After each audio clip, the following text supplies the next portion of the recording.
কোন নারী পচলে, কোন মেয়ে নষ্ট হলে, চরিত্রহীন হলে, দুশ্চরিত্র হলে একটি সমাজ, একটি এলাকা, একটি মহল্লা, হাজারো শত শত যুবকের চরিত্র সব শেষ হয়ে যায়,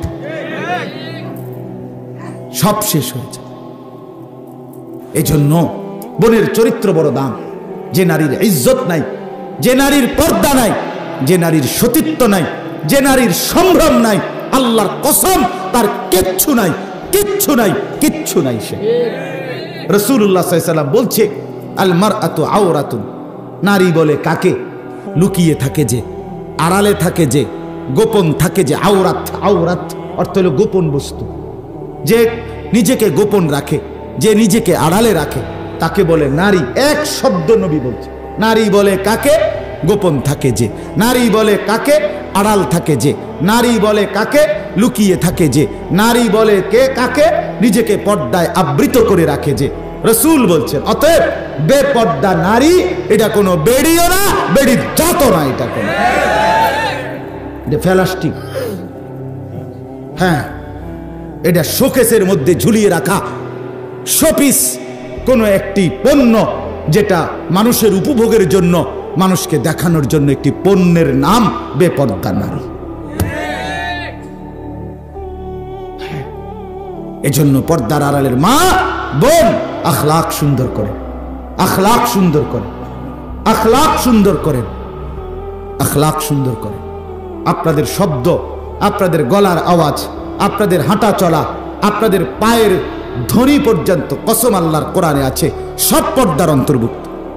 কোরআনে আল্লাহ বলছে নারীকে, তুমি আওয়াজ বড় করে পর পুরুষ শুনতে পায় এমন শব্দ করবা না, কোমল কণ্ঠে ভিন পুরুষের সাথে কথা বলবা না, পায়ে হাঁটবার সময় তোমার পায়ের আওয়াজও যেন শোনা না যায়, সারা দেহ ঢেকে রাখো, অলংকারের আওয়াজ এটা পর্যন্ত যেন শোনা না যায়, কানের দুল, পায়ের নুপুর এটাও যেন ঝুন্নুর ঝুন্নুর না বাজে। এটা কোরআন। ওয়ালা ইয়াদরিবনা বিআরজুলিহিন্না লিয়ুলামা মা ইউখফিনা মিন যিনাতিহিন্না। এজন্য মা বোন অনেক এখানে আছেন। গত কিছুদিন আগে আমি আসছিলাম একবার এখানে এই মসজিদে বয়ান করতে। সেই সময়ও মা বোনরা অনেক শুনতে চাইছিল, কিন্তু আফসোসের বিষয় হলো মাইক নষ্ট ছিল। ইতিহাস আমি ভুলি নাই, বলা কি আর যায়? এই দুঃখের কথা ইমাম সাহেব মনে করাই দিয়েছে, আমার এমন মনে হয়েছে মাইক ডিস্টার্ব ছিল। আজকে তো মাইকের আওয়াজ গেছে। মা বোনদের কাছে আমার অনুরোধ, মা আপনার চরিত্র আপনার বড় সম্পদ, আপনার ইজ্জত আপনার বড় সম্পদ, আপনার আখলাক আপনার বড় সম্পদ। আমার খুলনার হযরত, বাংলাদেশের একজন অন্যতম বড় বুজুর্গ, আহা বিখ্যাত এক আলেমে দ্বীন, আল্লাহওয়ালা, মুত্তাকি, হযরত মাওলানা মুফতি নুরুল আমিন সাহেব হযরত বলেন, এক মেয়ের দামি কথা শোনেন, হযরত বলেন এক মেয়ের বৈষয়িক পড়ালেখা, যে কোনো পড়ালেখা জ্ঞান প্রয়োজনে কম হোক, কিন্তু তার আখলাক, তার চরিত্র 100% হওয়া জরুরি। দুইটা কবিতা কম মুখস্থ করুক, ইংরেজি লাইন কইতারে না তো বেটা, বেডির ইংরেজি এত লাগতো না, বেটির আখলাক দাম, বেটির ইজ্জত দাম, বেটির চরিত্র বড় দাম, চরিত্র বড় দাম। এজন্য নারীর ইজ্জত দরকার, নারীর সম্ভ্রম, নারীর পর্দা। এটা এটা আপনার বাড়াবাড়ি না, নারীকে বেপর্দা চলতে দেওয়া না, এটা না। নারী পড়ুক তার দিন ঠিক রেখে, তার দিন ঠিক রেখে। মুসলমানের মেয়ে পড়বে কিভাবে সেটা ইসলাম বলেছে। মুসলমানের মেয়ে জিন্দেগি চালাবে কিভাবে সেটা কি ইসলাম বলে নাই? আল্লাহ তাআলা আমাদের মা বোনদেরকে বুঝ দান করেন। আমার যে ছেলেরা, যুবক ভাই, জিন্দেগি নষ্ট করো না ভাই, দয়া করে প্রত্যেকের কাছে। আমার বাপ চাচারা চায়ের দোকানের আড্ডায় জীবন শেষ করেন না, এই বিড়ি সিগারেটের আড্ডা ছেড়ে দেন। মুরব্বীরা অনুরোধ করছি, যুবক ভাই তোমরাও এই মোবাইলটাকে প্রয়োজনের জন্য শুধু ব্যবহার করো। দোস্ত, যতক্ষণ এটা সারাদিন যদি হাতে রাখো, এটা তোমার শান্তি দিবে না। একদিন না একদিন আফসোস করতে হবে এই সময়গুলোর জন্য। দুনিয়াতেই অভাবে পড়বা ভাইয়া, 2 আঙ্গুলে এভাবে মোবাইল টিপ্পা রাজার ধনও ফুরায় যাবে, 7 রাজার ধনও শেষ হয়ে যাবে। এই জন্য আমার যে কয়টা ছেলে দাঁড়াইছো বসছো, আমি অনুরোধ করলাম দোস্ত, প্রয়োজন থাকতেই পারে। এই মুহূর্তে আমি আমার জন্য আমার এক খুব ঘনিষ্ঠ বন্ধু সিলেট মনসুর ভাই, তো উনি একটা চাদর আমার জন্য কিনবে, কাশ্মীরি শাল। এখন বলতেছে হুজুর যে আমি 2টা চাদর পছন্দ করছি, বড় মোবাইল আছে কিনা আপনার কাছে কারো কাছে, তো একটা ছবি পাঠাইতাম, তাহলে আপনি যেটা দেখে ভাল লাগে এটা আপনি ঠিক করে দিলে আমি কিনবো, এক্ষণ বস। তা আমি বড় মোবাইলওয়ালা একজন আমার পাশে ছিল, তো তাকে বললাম যে তুমি এটা কদ্দুর আনাও ছবিটা। তো আনাইছে, আনাই আমি দেখে দিছি, হ্যাঁ ভাই এই প্রথমটা এটা দেন, এটা লই আলো, ভালো উপকার হয়েছে আমার। কথা বলেন না কেন? তো প্রয়োজনকে প্রয়োজনের মধ্যেই কি রাখি, সীমাবদ্ধ রাখি। সারা দিন রাত ছাগলের মতো এটা টিফন, এটা কিতা, কথা বলেন না কেন? রাত নাই, দিন নাই, সকাল নাই, কি আসে না কান্দে, কি বেকুব না আহাম্মক, কিচ্ছুর কোনো হদিস নাই। ওমা ফেসাব করে মোবাইল টিপের, সিগারেট খার এমনি মোবাইল টিপের। আরে প্রতিবন্ধী রে, আরে তার সিরারে, হায় হায় হায় হায়। আল্লাহ দোস্ত ভেবে দেখো, বুঝে দেখো, দুনিয়া অতিরিক্ত কি ভোগ করছো। নারী, এই মোবাইলের ছবি, তো বেডি তোমার কাছে আইসে কোনো দিন? তো তুই কি চাইলা? তুমি ধরতে পারছো বেডি রে, শুইতে আসছো? কিতা কিতা চাইলাম বেওকুফ, কি চাইলা? চাইয়া চাইয়া যে চোখটা খোয়াইলা, যৌবনটা শেষ করলা, নিজের হাতকে নাপাকভাবে ব্যবহার করে লজ্জাস্থানের সমস্ত শক্তি, যৌন শক্তি, জীবনের ক্ষমতা সবই তো নষ্ট করে দিল। কোমরও নাই, সাফা ভিতরে ঢুকে গেছে অশ্লীলতার উলঙ্গ ছবি দেখতে দেখতে। হায় নাফরমান, অর্জন কি? কি অতিরিক্ত অর্জনটা কি? বেহায়া নারীকে জিজ্ঞেস করে, বেপর্দা নারীকে জিজ্ঞেস করেন, বোন তোমার অর্জন কি? এই যে যত বেডই তোমার যে চাইলো, তুমি বেপর্দা যে মার্কেট করে ঘুরে আইলা, কেউ তোমার 10টা পয়সা দিছিনি, ছাড়ে না পয়সা, কেউ তো থুতুও মারে না তোমার দিকে। তুমি না মনে মনে শুধু শুধু নিজেই শয়তান তোমার বুঝেছে কি সুন্দর লাগতেছে। যুবকের কথা হইলো আমাদের যে রুম হাত লাগে, বেকের এই রুমে ডক লাগে, আলাদা কিছু নাই এখানে, আলাদা কোনো বিশেষত্ব না। এই জন্য বেহায়া মানুষগুলো বোকা, নাফরমানগুলো আহাম্মক। কোরআনুল কারীম আল্লাহ বলছে লা ইয়াকিলুন লা ইয়াফকাহুন লা ইয়ালামুন। নাফরমান জানেও না কিছু, নাফরমান বোঝেও না কিছু, নাফরমান ব্যাককল, জাহিলুন, অজ্ঞ, মূর্খ, মূর্খ।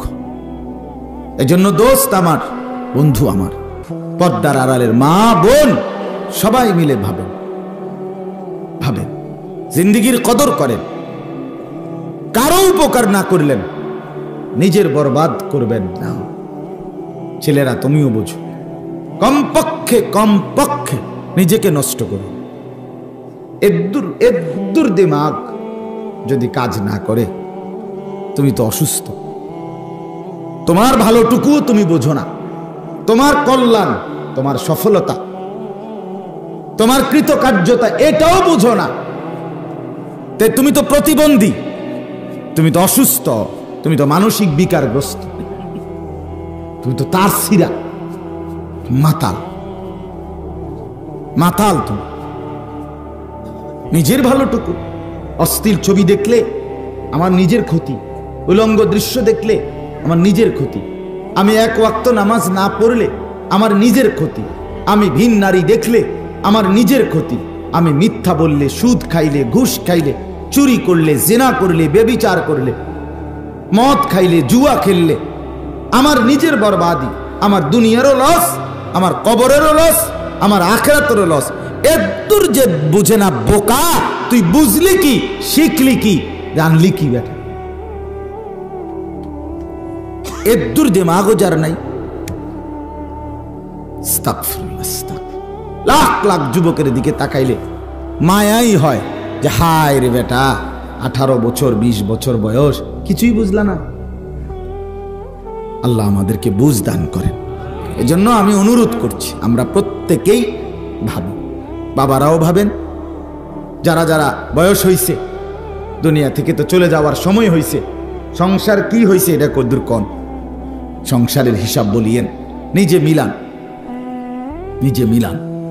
স্ত্রী নামাজ পড়ে তো, ছেলে মেয়ে নামাজ পড়ে তো, মেয়ে পর্দা করে তো, স্ত্রী পর্দা করে তো, হিসাব মিলাই নিয়ে। বিবি বাচ্চা আল্লাহর কোরআন পড়তে পারে তো, 20 বছর ধরে 10 বছর ধরে রঙিন টেলিভিশন চলতেছে, এটা বন্ধ হবে আর কোনোদিন না? এভাবেই চলবে। সুদের টাকা আর কতদিন চলবে? ঘুষের টাকা আর কতদিন চলবে? দাড়িবিহীন চেহারা আর কতদিন? বলেন, স্ত্রীর বেপর্দা জিন্দিগি আর কতদিন? বা হারামের টাকা আর কতদিন? আপনার ঘরে রঙিন টেলিভিশনে নাচ গান, উলঙ্গ ছবি, বউ বাচ্চা আর কতদিন দেখবে? ফিরবেন কোন দিন? গুনাহ ছাড়বেন কোন দিন? আল্লাহকে চিনবেন কোন দিন? মরবেন কোন দিন? কুল ইন্নাল মাউতাল্লাযী তাফিররুনা মিনহু ফাইন্নাহু মুলাকীকুম। আল্লাহ তাআলা বলেন, বান্দা, মৃত্যু থেকে তুমি যেখানেই পলায়ন করো না কেন, সে তোমার সাথে মোলাকাত করবে, সে তোমার কাছে ফিরে আসবেই, দেখা করবেই। আইনামা তাকুনু ইউদরিকুমুল মাউতু ওয়ালাউ কুনতুম ফি বুরুজিম মুশাইয়াদা। আল্লাহ বলে, বান্দা, দুর্ভেদ্য প্রাচীরের ভিতরেও যদি একটা ছিদ্র নাই, ফাঁকা নাই, এমন দুর্ভেদ্য উচ্চ প্রাচীরের ভিতরেও যদি আশ্রয় গ্রহণ করো, মৃত্যু সেখানেই পৌঁছে যাবে। তুমি চাইতে হবে, সেই নিয়ে আসবে, মালাকুল মউত নিজেই নিয়ে আসবে। ওয়ালা ইউআখিরাল্লাহু নাফসান ইযা জাআ আজালুহা। আল্লাহ বলেন, মৃত্যুর সময় হলে আমি একটি আত্মাকেও দেরি হতে দেই না। 1 সেকেন্ড। এই পিঁপড়া এটা দেখলাম আমার সামনের থেকে পার হইয়া গেছে, ওই বেটা টিপ দিয়ে মেরে গেছে। রব্বুল আলামিনের ফয়সালা ছিল ওই দূর পর্যন্ত। নাহলে যেই পিঁপড়া আমার থেকে বাচ্চা গেল, হে হের ওইখানে আটকে গেল কেন? এর দূরে তার হায়া। এখানে আমারে মশা কামড়াইয়া গেল, আমি মারতে পারলাম না, কিন্তু ওই বেটা ঠিকই মেরে গেছে, ওই দূরে হায়া। আল্লাহ আমাদেরকে বুঝ দান করেন। কোরআনুল কারীমের যেই 5টি আয়াত পড়লাম, সূরা আয-যারিয়াত, এই সূরার 47, 48, 49, 50, 51, এই সূরার 51 নম্বর সূরা, 27 নম্বর পারা, এই সূরার 5টি আয়াত আমি আপনাদের সামনে তেলাওয়াত করেছি। মূলত পুরা কোরআনুল কারীমের সমস্ত কথা আমাদের প্রিয় নবী সাল্লাল্লাহু আলাইহি সাল্লামের 23 বছরের পুরা মেহনত, কোরআনুল কারীমের সমস্ত বক্তব্য, মোট 3 কথা মৌলিক, 3টা জিনিস মৌলিক কথা। 1 নাম্বার হলো তাওহীদ, 2 নাম্বার হলো রিসালাত, 3 নাম্বার হলো আখিরাত। এই কয়টা কথা? এই সব বক্তব্য ঘুরাইয়া ফিরাইয়া এই 3 কথা, তাওহীদ, রিসালাত, আখিরাত, এই 3 কথা। তাওহীদ মানে লা ইলাহা ইল্লাল্লাহ, এই কথাইটা একক। একক তাওহীদ মানে সব ব্যাপারে একজনকেই একক মনে করা। হাসি কিংবা কান্না, আনন্দ কিংবা বেদনা, সুখ কিংবা দুঃখ, প্রাপ্তি কিংবা অপ্রাপ্তি, চাওয়া কিংবা না চাওয়া, পাওয়া কিংবা না পাওয়া, 7 আসমান কিংবা 7 তবক জমিন, ডানে কিংবা বামে, জীবনের সব কিছু সবকিছু সবকিছু শুধু একজনই করেন, একজন থেকেই হয়। এই কথাটা দিলের মধ্যে বসানো, এটা তাওহীদ, এটাকেই বলে কালেমা, এটাকেই বলে ঈমান, এটাই লা ইলাহা ইল্লাল্লাহ। এইটা কোরআনের মূল বক্তব্য, কোরআনুল কারীমের একটা মৌলিক বক্তব্য। তাওহীদ বুঝানো, একত্ববাদ বুঝানো, আল্লাহ ছাড়া আর কিচ্ছু না, সব বাদ, শুধুই আল্লাহ। এই কথাটা কত রঙ্গে, কত ঢঙ্গে, কত আন্দাজে, কত আঙ্গিকে আল্লাহ তাআলা দফায় দফায় বারে বারে এটা কোরআনে বুঝাইছে বহুভাবে, যে বান্দা এমনে বুঝো, এবারে হেমনে বুঝো, এই আসমান দিয়া বুঝো, জমিন দিয়া বুঝো, তোমার সৃষ্টি দিয়া বুঝো, আমার কুদরত দিয়া বুঝো। কত ভাবে যে আল্লাহ এই কথাইটা ঘুরে ঘুরে ঘুরে ঘুরে বুঝাইছেন যে বান্দা বারবার এটাই বোঝো যে আমি সব, আমি সব, আমি রব, আমি সব। তাওহীদ, সব কিছু করে নেওয়ালা একজন। কয়জন? লা ইলাহা ইল্লাল্লাহ। এটা শুধু একটা কালেমা না, এটা শুধু একটা বাক্য না, এটা অনেক গভীর একটি বিষয়। আসলুহা সাবিতুন ওয়া ফারউহা ফিস সামা। আল্লাহ বলছে এই কালেমায়ে তাইয়্যিবার গভীরতা অনেক নিচে, আর এই কালেমায়ে তাইয়্যিবার উচ্চতা একবারে 7 আসমানের ঊর্ধ্বে। 7 তবক জমিনের নিচে যে পিঁপড়াটা হাঁটতেছে, এটা লা ইলাহা ইল্লাল্লাহর বরকতে হাঁটতেছে। আল্লাহ ছাড়া আর কেউ নাই, সেই তিনি ওই পিঁপড়াটাকে হাঁটাচ্ছে। 7 আসমানের উপরে যে ফেরেশতাটা হাঁটতেছে, ওইটা ওই লা ইলাহা ইল্লাল্লাহর বরকত। এই তাওহীদ, এই কথাইটা বোঝা আমাদের জন্য জরুরি। এটা আমার জীবনের মূল পুঁজি। ঈমান, ঈমান, কালেমা তাইয়্যিবা, লা ইলাহা ইল্লাল্লাহ, তাওহীদ বুঝা আমাদের জীবনের মূল পুঁজি, আমাদের জীবনের মূল বিষয়। তো চলেন, এটা গুরুত্বপূর্ণ। সমস্ত কিছুর অস্তিত্বের পরতে পরতে এই বিষয়টা লা ইলাহা। কোরআনুল কারীমের একটা উদাহরণ শুনেন, যেমন আল্লাহ তাআলা বলেন আম্মান ইউজিবুল মুদতাররা ইদা দাআহু। আল্লাহ বলে তুমি যখন অসহায় হয়ে পড়ো, অসহায় নিঃস্ব যে কোনো বিষয়ে, আর কোনো সম্ভাবনা নাই, তোমার দৌড়াদৌড়ি লাফালাফির এখন আর কোনো উপায় দেখো না, আল্লাহ বলে আচ্ছা বান্দা বলো তো, তখন তুমি যাকে ডাকো সেটা আমি ছাড়া কে? হ্যাঁ, বউ সিজার হইতে আছে, তুমি হিসেবে বাহিরে দাঁড়ায় দাঁড়ায় বইয়া বইয়া বেড়ি চাও মোবাইলে না। আল্লাহ উদো আত্মসে ডলে সংবহং, তখন আর কেউ নাই, তখন শুধুই কে? আম্মান ইউজিবুল মুদতাররা ইদা দাআহু। অক্ষম আর অসহায় হয়ে পড়ে যাকে তুমি ডাকো বান্দা, বলো তো সে আমি ছাড়া আর কে? এরপরে আল্লাহ বলেন ওয়ায়াকশিফুস সুআ। তোমার জীবনের সব দুঃখ, সব ব্যথা, সব বেদনা, সব পেরেশানি, সব মন্দ অবস্থা, তোমার জীবনের যত অপ্রত্যাশিত বিষয়, সব কিছু দূর করে সুখ আর স্বাচ্ছন্দ্য এনে দেয় প্রতিনিয়ত যিনি, তিনি বলো আমি ছাড়া আর কে? রোগ হলে সুস্থতা, যেই কোনো ঝামেলা হলে সচ্ছলতা, স্বাভাবিকতা এনে দেয় শুধুই কে? 3 নাম্বার ওয়াজআলুকুম খুলাফা আল আরদ। আল্লাহ বলে এই জমিনে আমার প্রতিনিধি হিসাবে, এই মাটির উপরে, জমিনের উপরে বসবাসের জন্য উপযোগী আমি আল্লাহ ছাড়া আর করে দিচ্ছে কে? বলে আর কে করে দিচ্ছে? সারা দেশ গতকাল সকালবেলা নড়ে উঠছিল, আপনারা টের পাইছিলেন? রব্বুল আলামিন আল্লাহ ছাড়া ওই মুহূর্তের বাঁচানেওয়ালা কে? সরকারি দল, বিরোধী দল, পুলিশ বাহিনী, হ্যাঁ সবাই প্রস্তুত যার যার জায়গা, কিচ্ছু না, গোড়ার ডিম, কসুও না, কসুও না, কিচ্ছু না, কিচ্ছু না। আমাকে আপনার কুমিল্লা ক্যান্টনমেন্টে একটা বড় টাওয়ার আছে, গুমতি টাওয়ার, বিশাল মার্কেট, নতুন হয়েছে, অনেক ব্যবসায়ী এটার ভিতরে ব্যবসা করে। তো এই ভূমিকম্পটা হওয়ার পর পর একটু পরে এখানের এক ব্যবসায়ী, আমার ঘনিষ্ঠ মানুষ, আমার ফোন দিছে, আমি নাম্বার সেভ তার আমার, তো আমি ফিরাইছি, হুজুর হুজুর হুজুর দোয়া করেন, কিন্তু দোয়া করেন, কিন্তু আমি কি তৈছে কয় এমন ভূমিকম্প, আমরা সব ব্যবসায়ী দোয়ানদার দৌড়াইয়া সব বাইরে ফিরছি। তা আমি বললাম না ভাই, দোয়া করে লাভ না, আমার এই দিকেও কাঁপছে, আমি কাল্লাই দোয়া করবো, আমি তো কাঁপি। কথা বুঝছেন আপনি? কি দোয়া, আমি কি দোয়া করবো? আমিও তো কাঁপতেছি।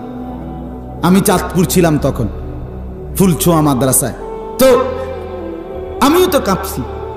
ও তখন তিনি বললেন হ্যাঁ হুজুর ঠিকই তো কইছেন, তাইলে চলেন তাহলে হুজুর আমি আপনার লাই দোয়া করি, আপনি আমার লাগে দোয়া করেন। আমি এবার তো ঠিক আছে, কিন্তু বুঝাইতে চাইছি রব্বে করিম যখন সবাইকে নাড়াবেন, কে কাকে ডাকবে, কে কাকে বলবে, বাঁচানেওয়ালা শুধুই কেবল রব্বুল আলামিন। কোরআনুল কারীমের মধ্যে বলছে, বান্দা এই ছোট ছোট নড়ার পরে একদিন একটা বড়সড় নড়া নড়বে, একটা বড়সড় ভূমিকম্প হবে।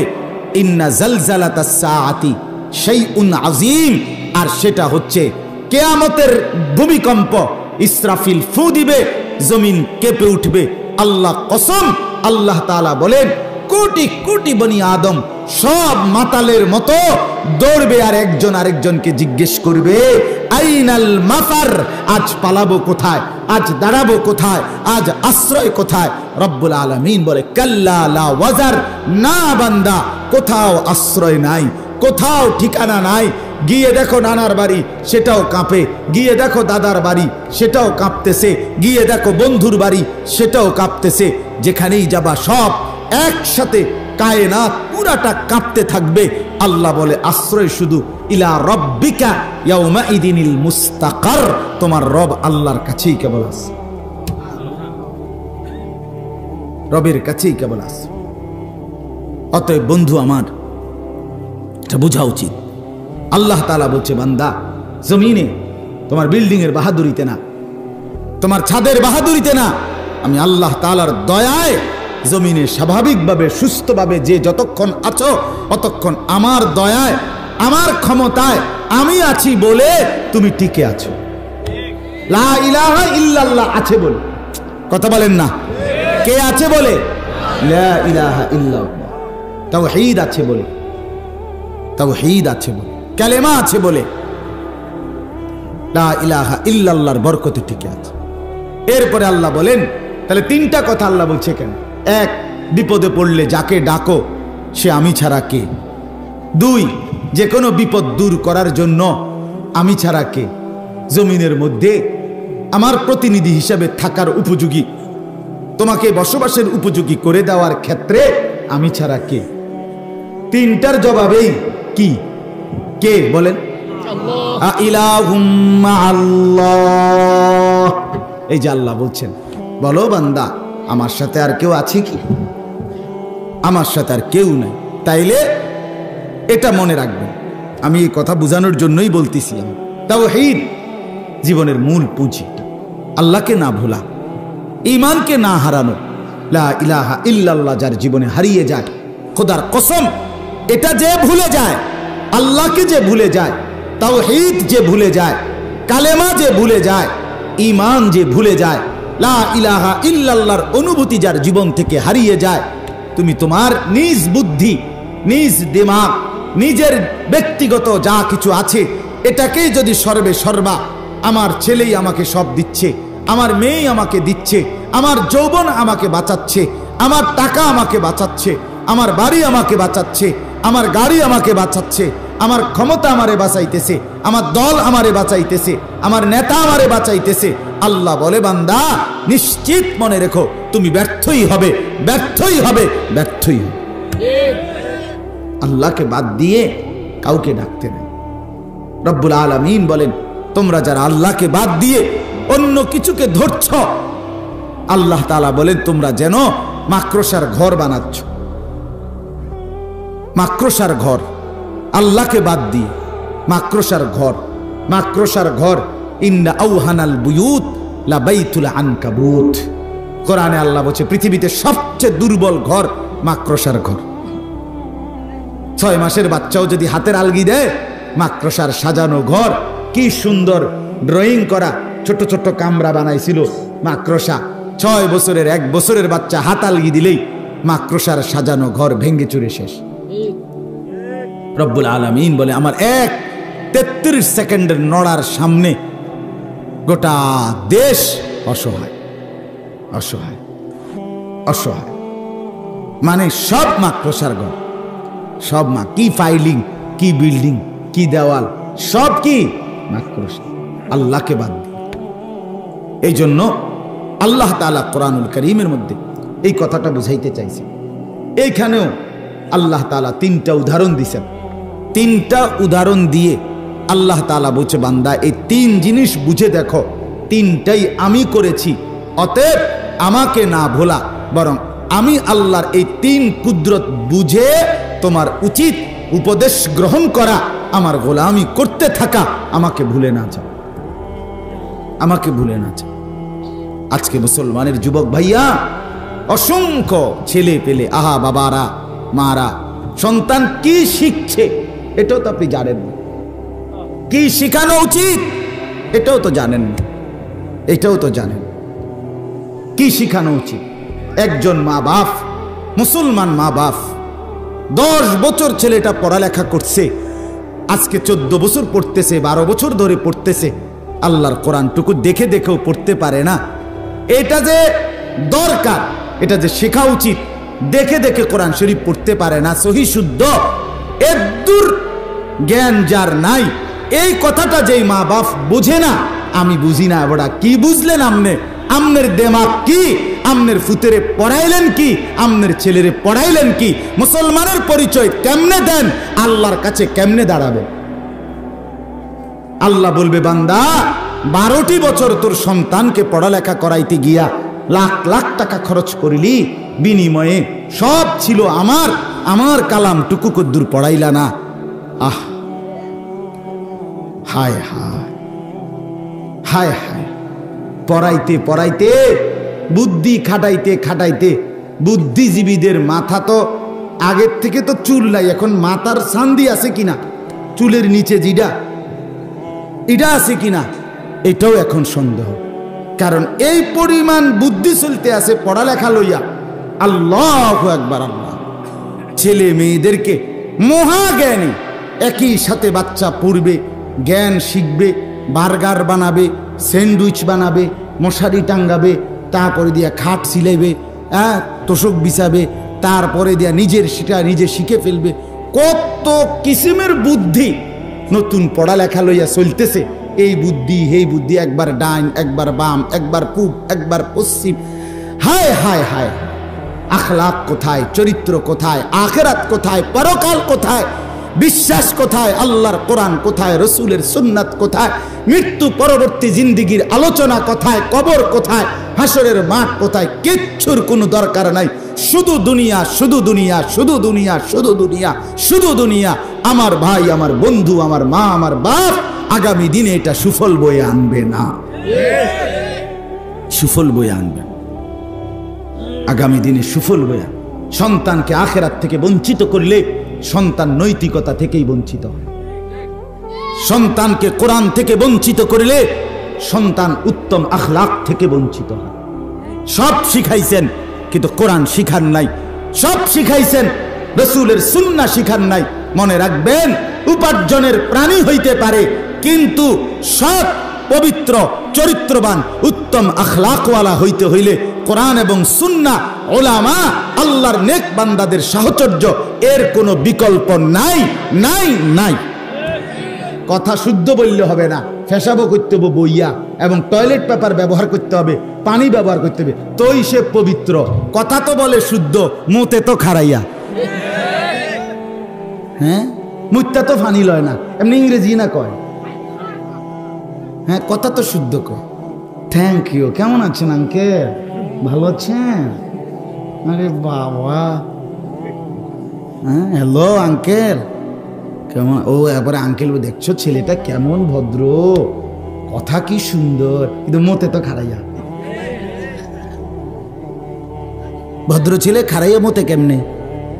হ্যাঁ, ভদ্র ছেলে মুত্তা ফানি না লয় কেমনে? বলেন না কেন? এটা কি ধরনের ভদ্রতা? কথা তো বলে শুদ্ধ, সারা রাত তো মোবাইলে উলঙ্গ ছবি দেখে। কথা তো বলে শুদ্ধ, রেজাল্ট তো সব A+, কিন্তু এক নারীর সাথে, মেয়ের সাথে প্রেম তো করে, অবৈধ সম্পর্ক করে, হারাম রিলেশন তো আজকে 5 বছর। আমারে বুঝাইছে একজন এই কিছুদিন আগে, এক ভদ্রলোক, শিক্ষিত মানুষ, নাফরমান, আমারে বুঝায়, কাজে হুজুর, ফিজিক্যাল রিলেশন না হলে অন্যটা অসভ্যতা নয়, অশ্লীলতা নয়। অর্থাৎ কোনো ছেলে এবং মেয়ে যদি সরাসরি জিনা ব্যভিচার না করে, সরাসরি লজ্জাস্থানের অশ্লীলতা বেবিচার না করে, এই ছাড়া যদি প্রেম করে, একসাথে পার্কে বিনোদন কেন্দ্রে কথা বলে, হাত ছোঁয়, জড়াজড়ি করে হাঁটে, অথবা কথা বলে, অথবা একাকিত্বে সময় কাটায়, এগুলো কোনো অশ্লীলতা না, এগুলো অসভ্যতা না, শুধু ফিজিক্যাল রিলেশন। ওটা ইংরেজি মারছে আমার কাছে, ইংরেজি কইছে আর মনে করছে আমি বুঝতাম না। আমি তো বেকুব ধরনের হুজুর মানুষ, আর বুঝি কি আমি? তার মানে কোথায় মানসিকতা, কোথায় মুসলমানের মানসিকতা? একজন মুসলিম মানুষ, শিক্ষিত নামধারী ব্যক্তি এ কথা কেমনে বলে? কেমনে বলে? বলে ছেলে আর মেয়ের একাকিত্বে সময় কাটানো, পার্কে, রেস্তোরাঁয়, বিনোদন কেন্দ্রে সারা রাত কোনো মেয়ে যদি কোনো ছেলের সাথে কথা বলে, কোনো ছেলে যদি মেয়ের সাথে কথা বলে, কোনো মেয়ে যদি বড় মোবাইল দিয়া নিজের উলঙ্গ শরীর অন্য কোনো ছেলেকে দেখায়, ছেলেটা যদি নিজের শরীর অন্য কোনো মেয়েটাকে দেখায়, এটা অসভ্যতা না? এটা অশ্লীলতা না? শিখানো হচ্ছে, বুঝানো হচ্ছে, এসো বন্ধু হই।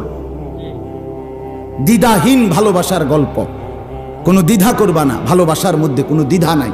মায়ের ইজ্জত বাদ দাও, বাবার সম্মান বাদ দাও, বংশের পরিচয় বাদ দাও, ধর্মের পরিচয় বাদ দাও। ভালোবাসায় কোনো জাত নাই, ভালোবাসায় কোনো পাত নাই, ভালোবাসায় কোনো কিচ্ছু নাই। ভালোবাসা কুকুরের লগে হোক, শুকুরের লগে হোক, চালাও চালাও। এই সম্পর্ক এর মুসলমান বলে? এভাবে সমাজ টিকবে? এভাবে জাতি টিকবে? মিয়া আগাইতে থাকেন। অভিভাবকরা, পর্দার আড়ালের মারা বোনেরা, সেদিন বেশি দূরে নাই যেদিন সন্তান মায়ের পরিচয় দিবে না। সেদিন বেশি দূরে না, যেদিন সন্তান বাবার পরিচয় দিবে না। খুব বেশি দিন নাই। বাংলাদেশে গত 10 বছর আগে আর এখনকার 10 বছর পরে বৃদ্ধাশ্রম বাড়ছে কয়টা? হিসাব লাগান। অসহায় মা বাপ শেষ পর্যন্ত সারা জিন্দিগির 50 বছরের মেহনত, কলিজা ঝরানো ঘাম বিনিময় শেষ আশ্রয় বৃদ্ধাশ্রম। আহ আহ বৃদ্ধাশ্রমে বসে বসে একজন আরেকজনকে গল্প শোনায়। বড় ছেলেটা কানাডা থাকে, ও তো সেখানেই সেটেলড, ও তো সেখানেই বউ বাচ্চা নিয়ে থাকে, ভালো আছে, কিন্তু ভিতরটা তার, ওই বাবার ভিতরটা, কলিজাটা দুধু মরুভূমির মতো হাহাকার করছে। সন্তানের আদর কোথায়? নাতি নাতনির আদর কোথায়?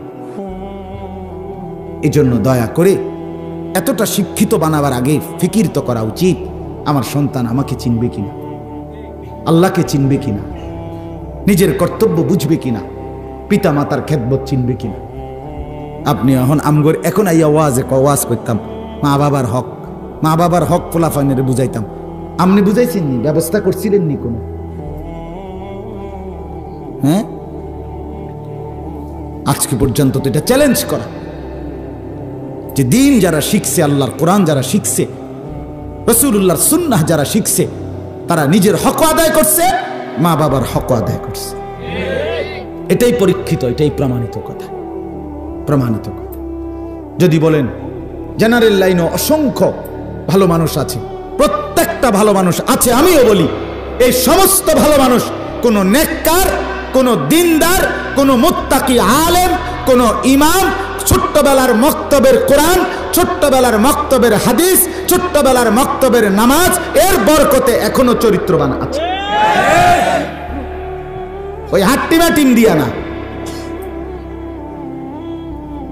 হাট্টিমাটিম দিয়া না, বরঞ্চ ছোট্টবেলার কোন উস্তাদের নেগরানি ছিল, কোন আলেম মাথায় হাত বুলাই দিছিল, মসজিদের ইমাম দোয়া করে দিছিল, কিছুটা দিন শিখছিল, ওর বরকতে আল্লাহ তাআলা এখনো তাকে আল্লাহ চিনাইছে, আখিরাত চিনাইছে, পরকাল চিনছে। এজন্য বাপ, এটা জরুরি। একজন শুনলে একজনই শুনেন, একজন বুঝলে একজনই বুঝেন। সন্তানকে দিন থেকে বঞ্চিত করবেন না, ছেলেটাকে দিন থেকে বঞ্চিত করবেন না, মেয়েটাকে দিন থেকে বঞ্চিত। কি পড়াচ্ছেন? পড়াবার আগে মুসলমান পরিচয়, এটা বুঝে নিয়েন মুসলমানের পরিচয়ে আমি মুসলমান, আমার সন্তান মুসলমান, আমার মেয়েটা মুসলমান, আমার ছেলে আমার মেয়ে, আমি মুসলমান ফ্যামিলি, আমার বাচ্চা এতগুলো বই পড়লো, এত কিছু কি কি শিখলো, বিনিময়ে আমার আল্লাহকে চিনে না কেন, নামাজ পড়তে চাচ্ছে না কেন? 16 বছরের ছেলেটা মুসলমানের ঘরে একটা বছর কোনোদিন ফজরের নামাজ পড়ে না। আপনি বলেন এই জঙ্গলি মুসলমানের ঘরে ঘুমায় কেমনে? তার মা তারে কি শিখাইলো, বাপ তারে কি শিখাইলো, সে পড়ালেখার নামে কি শিখলো? যে আল্লাহ চেনে না, মনিব চেনে না, আখেরাত চেনে না, বানানেওয়ালাকে চিনে না, সে চিনেটা কি? ওই মিয়ারা বলেন না কেন, চিনেটা কি? এই যুবক, তোমরা যারা নামাজ পড়ো না, তোমরা শিখলা কি? কি শিখছো বাপ? যা পড়ছো তা দিয়ে যায়, যেই ভাত তরকারি খাও, কিচ্ছু পড়ে নাই, এরকম মূর্খ মানুষে সমান। ভাত তরকারি, চাইল ডাল, বিয়া শাদি, দালান বিল্ডিং, টাইলস সব ঠিকঠাক মতো মূর্খ বকলম টিপসই দেয়, এতে বেড়াও দুনিয়া সমান তালে ভোগ করতেছে, সমান সমান, একেবারে 100-100। অতএব আমরা ভাবি, আজ আমাদের বাচ্চাদেরকে নিয়ে ভাববেন, আপনারা ফিকির করবেন। আমার অনুরোধ রইল, বাবা আপনারা উপজেলার প্রফার, তার মানে আপনারা শহরের মতো, আপনারা শহরের মতো, আপনাদের দিমাগ আরো ভালো হওয়া চাই, আপনাদের বুঝ বুদ্ধি আরো ভালো হওয়া চাই। আপনাদের ছেলেদের দিকে আপনারা তাকাবেন, আপনাদের মেয়েদের দিকে আপনারা তাকাবেন, আপনারা ভাবেন কেন নামাজ পড়েন, কেন আল্লাহর কোরআন? আপনার জীবনের এর চাইতে বড় ব্যর্থতা কি? 12 বছর পড়ালেখার পরে সেই ছেলেটা যদি 6 বছর বয়স থেকে পড়ালেখা শুরু করে, সে যদি 28 বছর বা 25 বছর পর্যন্ত সে পড়ালেখা করে, তাইলে তো সে প্রায় 19 বছর পড়ালেখা করছে, 18-19 বছর। তাহলে এই 18-19 বছর যে সে পড়ালেখা করলো, বিনিময়ে এত কিছু পড়লো, আল্লাহর কোরআন পড়তে পারে না কেন? যার কারণে একটি যখন নাই, তখন আর জিন্দিগিতে কিছুই নাই। এটা যদি থাকতো তো বাকি সবগুলো অর্জন হলে এটার বরকতে বাকিগুলো ঠিক থাকতো, বাকিগুলো ঠিক। বাচ্চাটাকে যদি কোরআন পড়াইতো, নামাজ শিখাইতো, তো গোটা দুনিয়ার সব পড়ালেখা শিখলেও সে মুরতাদ হইতো না, নাস্তিক হইতো না। আচ্ছা বাদ দিলাম ওইগুলো, কমপক্ষে বেনামাজি বেহায়া হতো না, হতো না। আপনি আসল বস্তু থেকে বাহারুম করলেন, সবকিছু হারাইলেন, সবকিছু। আল্লাহ তাআলা বলেন কোরআনে, তাওহীদ সবক শিখাইছি বান্দা। এই 3 জিনিস আল্লাহ এখানে শিখাইছেন, 3টা জিনিস। দেখেন আল্লাহর একত্ববাদের 3টা প্রমাণ আল্লাহ দিয়েছেন এখানে। 1 নাম্বার, আল্লাহ তাআলা বলেন ওয়াস-সামাআ বানাইনাহা বিআইদিন ওয়া ইন্না লামুসিউন। বান্দা দেখো, সবাইকে বলছে, আমার বান্দারা দেখো তো একটু মাথা উপরে দিয়ে, মাথার উপরে ওই আসমান, এটা আমি আল্লাহ আমার নিজের কুদরতি হাতে বানিয়েছি। ওয়া ইন্না লামুসিউন, শুধু বানাই নাই বান্দা, আমি নিজে এটাকে বিস্তীর্ণ করেছি, প্রলম্বিত করেছি, গোটা পৃথিবীময় আমি আল্লাহ এটাকে ছড়িয়ে দিয়েছি।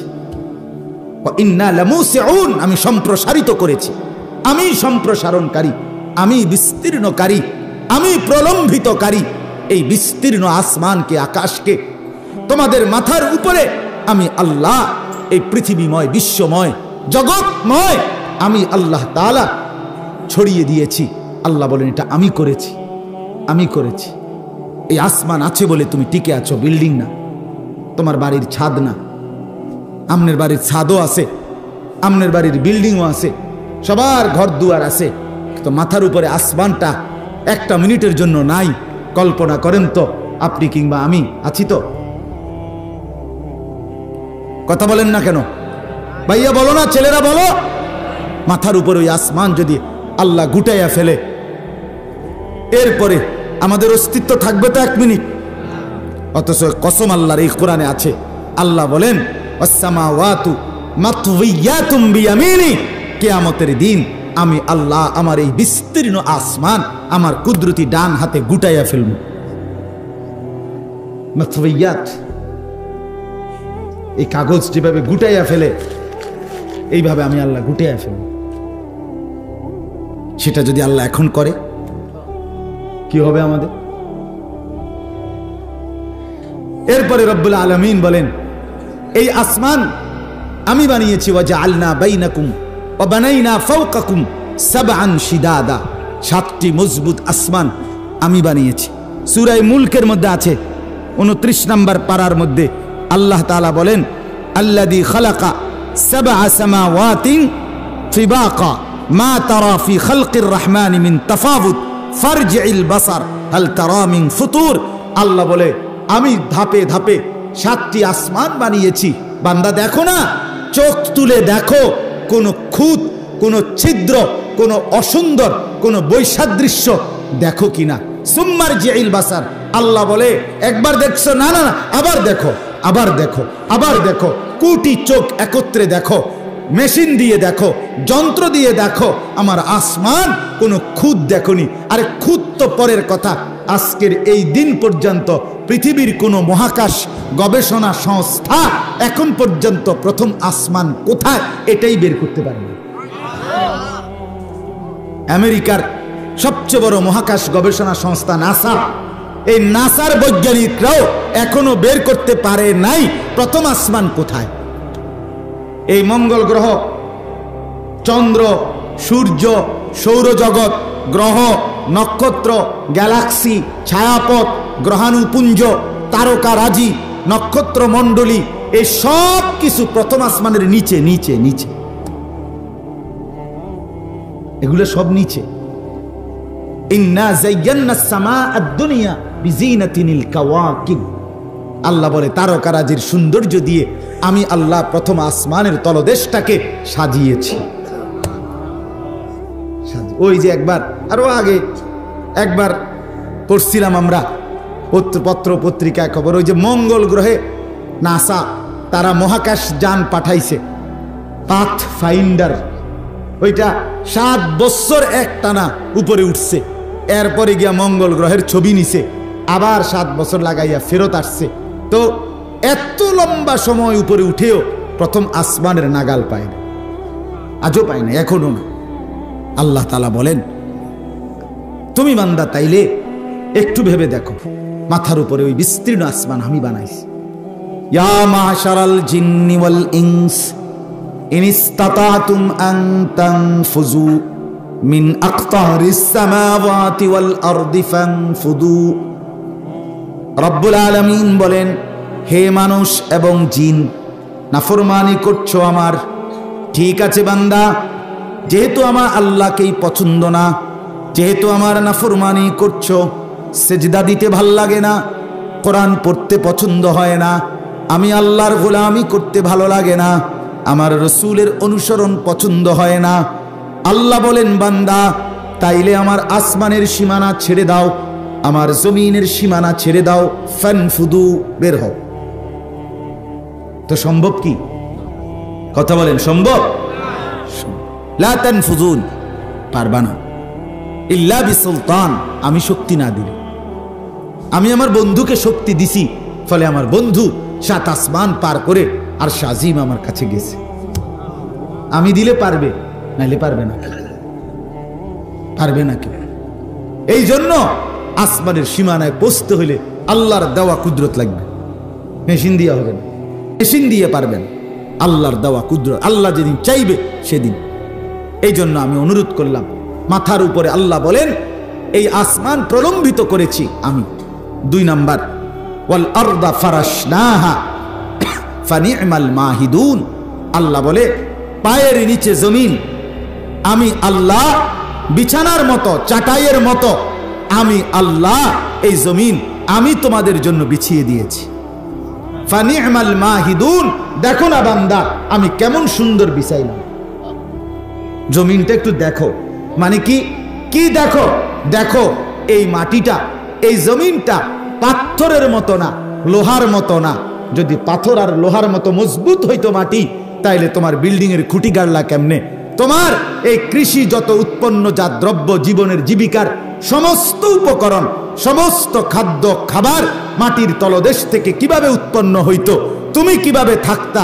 এই জন্য আল্লাহ তাআলা বলেন এতটা শক্ত পাথর কিংবা লোহার মতো মাটিটা বানাই নাই, আবার একদম নরম তুলতুলে এরকমও বানাই নাই মাটিটা। দেখো না বান্দা, যদি এরকম বানাইতাম তো তুমি স্থির হয়ে দাঁড়াইতা কেমনে, তুমি বসতা কেমনে, তোমার খাট রাখতা কেমনে, সোফা রাখতা কেমনে, জীবন চলতো কেমনে?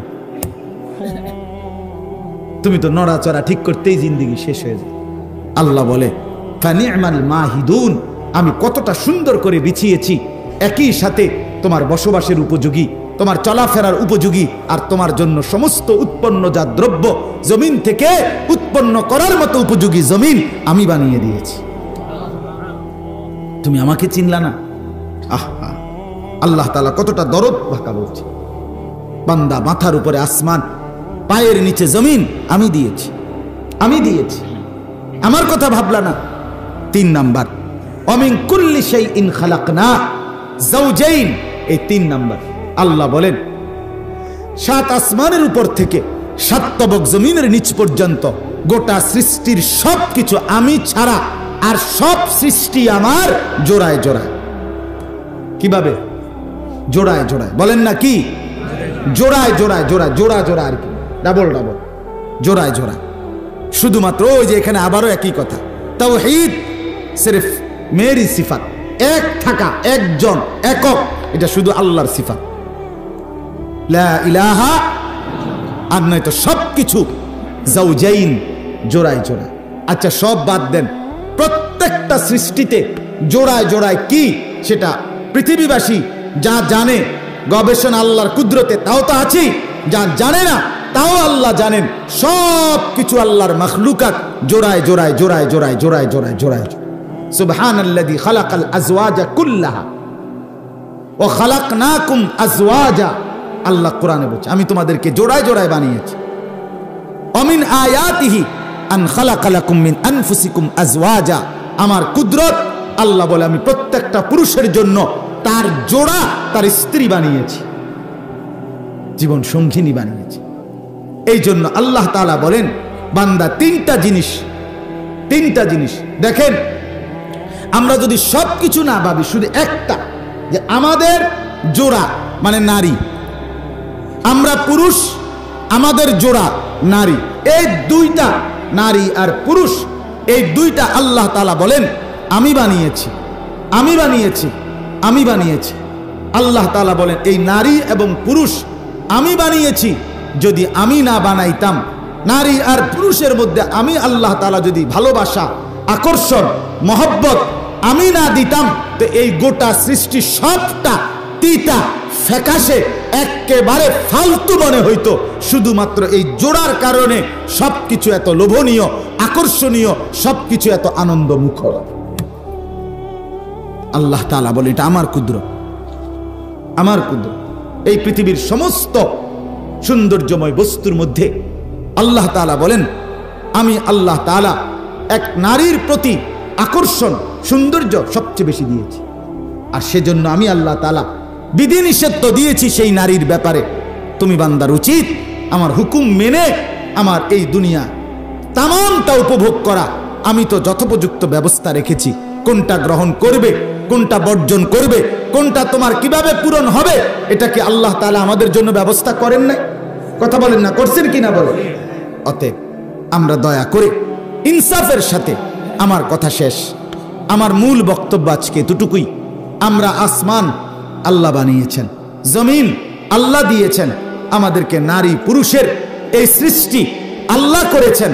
আল্লাহ বলেন বিনিময়ে আমি চাই লাআল্লাকুম তাযাক্কারুন, তোমরা সকলেই উপদেশ গ্রহণ করবে, উপদেশ গ্রহণ করবে। আসমান দেখে আমাকে চিনবে, জমিন দেখে আমাকে চিনবে, এই পৃথিবীর সব জোড়া জোড়া সৃষ্টি দেখে আমাকে চিনবে। কথা ছিল এই, উপদেশ নিবে যে আল্লাহকে ডাকা উচিত, আল্লাহর গোলামি করা উচিত। কিন্তু আফসোসের বিষয় বান্দা, সব চিনো, সব বোঝো, চেনো না শুধু আল্লাহকে, বোঝো না শুধু আল্লাহকে। আফসোস, একটা মুসলমান আমরা নারী কিংবা পুরুষ দুনিয়ার সব বুঝে, শুধু সেজদা করতে হবে, পর্দা করতে হবে, গোলামি করতে হবে, এটা শুধু বুঝে না। আফসোসের বিষয়, আফসোসের বিষয়। সর্বশেষ আল্লাহ বলেন নবী আমি আসমান বানিয়েছি, জমিন বানিয়েছি, সবকিছু জোড়ায় জোড়ায় সৃষ্টি করেছি। এবার আপনাকে দিয়ে বলতে চাচ্ছি, আপনি আপনি নবী, আমার বান্দাদেরকে বলেন ফাফিররু ইলাল্লাহ, তোমরা সকলেই তওবা করে নাফরমানির রাস্তা ছেড়ে ও আল্লাহর বান্দা সব আল্লাহর দিকে ফিরে আসো। কার দিকে? ফাফিররু ইলাল্লাহ। আল্লাহর নবীকে বলতে বলছে এটা। হে বন্ধু, আপনি বলেন দুনিয়াবাসী সব ছেড়ে দিয়ে আল্লাহর দিকে ফিরে আসো। সুখ মিলবে এখানেই, শান্তি মিলবে এখানেই, নিরাপত্তা মিলবে এখানেই, দুনিয়ার বেঁচে থাকার অধিকার তাও মিলবে এখানেই। তোমার স্ত্রীর মুখের হাসি আল্লাহর দান, তোমার সন্তানের মুখের হাসি আল্লাহর দান, তোমার মেয়ের মুখের হাসি আল্লাহর দান। রব্বুল আলামিন বলেন চোখের পলক আল্লাহর দান, কানের দৃষ্টি শ্রবণ শক্তি আল্লাহর দান, সারা দেহের অঙ্গ প্রত্যঙ্গের নড়াচড়ার সব যোগ্যতা আল্লাহর দান। অতএব বান্দা সব ভুলে সব ছেড়ে তুমি ফিরে আসো আল্লাহর দিকে, আল্লাহর দিকে, আল্লাহর দিকে, আল্লাহর দিকে। আহ, মালিকের বড় মায়ার কথা। ইন্নী লাকুম মিনহু নাযীরুম মুবিন। আল্লাহ বলে বন্ধু আপনি বলেন ও দুনিয়াবাসী, আমি মুহাম্মদ তোমাদের সকলকে আল্লাহর পক্ষ থেকে সুস্পষ্ট ভয় প্রদর্শনকারী। আমি মুহাম্মদ তোমাদেরকে 23টা বছর কবরের ভয়, জাহান্নামের ভয়, আখিরাতের ভয়, আল্লাহর ভয় দেখাইলাম, স্পষ্ট করে বারবার বারবার বললাম আমার উম্মত ও আল্লাহর বান্দা ভুল করো না, ওয়ালা তাজআলু মাআল্লাহি ইলাহান আখার। আবারও বলছি আল্লাহর সাথে কাউকে ডাইকো না, আল্লাহর সাথে কাউরে মিলাইও না, আল্লাহকে ভুলে অন্য দিকে যেও না। ইন্নী লাকুম মিনহু নাযীরুম মুবিন। আল্লাহর নবী বলে আবারও উম্মত ও বান্দা, আল্লাহর বান্দারা আমি কিন্তু ভয় দেখাচ্ছি, আমি স্পষ্ট আল্লাহর পক্ষ থেকে ভয় দেখাইলাম।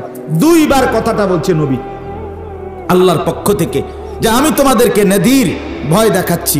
23টা বছর দিবা নিশি আল্লাহর নবী উম্মতকে ভয় দেখাইছেন, কবরের ভয়, আখিরাতের ভয়, জাহান্নামের ভয়, আল্লাহর ভয়। কিন্তু বন্ধুরা আমার, বাবারা আমার, যুবক ভাইরা, পর্দার আড়ালের মা বোনরা সব মনে রাখেন, আল্লাহকে মনে করেন না কেন? আল্লাহকে মনে করেন। আমি প্রতিদিন বলি বাপ, ফিলিস্তিনের মুসলমানের কি পরিমাণ জুলুম মুসলমানদের উপরে।